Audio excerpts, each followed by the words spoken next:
Today I'm eating king cake for the first time in New Orleans in over 2 decades. The only other time I've had this was when I was a middle school kid who came to New Orleans for vacation with my family. So it's been a while. Last time I had it on tour. This time I got it at a coffee chain that's very big here, PJ's Coffee. I looked it up online, and the reason is because there's only a few places that sell it by the slice. So if you want the whole cake, be willing to spend 20, 30 bucks, because I'm not going to eat that whole thing. So that's why I wanted just a slice of it. Let's dig in. Also, pro tip, warm it up first before. I found that out online. It tastes better when it's kind of warm. So without further ado, let's check it out. Let's see what the big hubbub is with all this. They usually color it purple and green.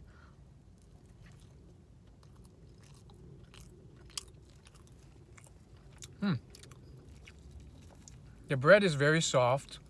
It's like one of those like really soft breads.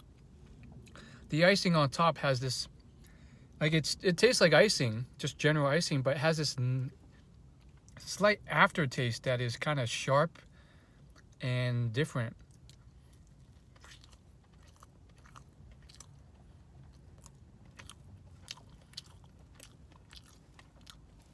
Yeah, when you bite into it, it has that warm bread that it's like reminiscent of a lot of other soft breads, like not exactly Hawaiian bread, but along those lines. There's another bread that starts with a C, like chabuya bread or something like that, that tastes like this. The icing gives it its sweetness and that like sharp, almost like it's like a sharper cinnamon taste.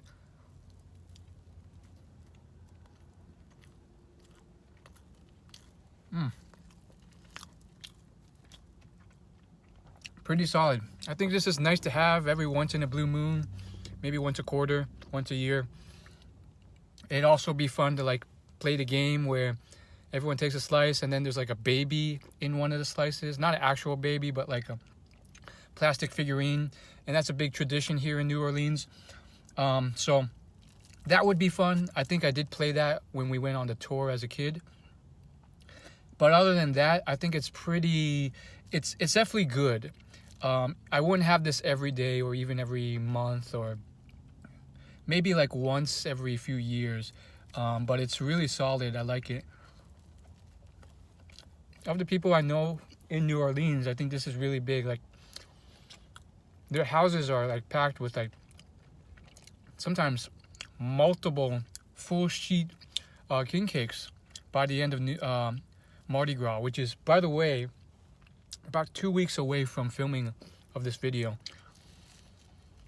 I gotta say though, one thing you would not expect is just how casual New Orleans is. I'm literally in just a straight up shopping center. Only about 15-20 minutes from the city center. I think, I don't know, for some reason I wasn't expecting it. I was expecting more swamps and jazz and city life. And you do get that, but the swamps are out like 30 minutes from the city center. You have to trek out for those. And then you can go into the city for the city life, but you know, that costs a lot just to park there. So yeah, I kind of like this. This is interesting. It's familiar, the old suburb scene, but I do like the city life too. But if you can't afford to live in the city, this is where you would go. And yeah, that's how it is. You know, New Orleans, so far, I've been pleasantly surprised. It's pretty chill, pretty safe, safer than I would have pictured.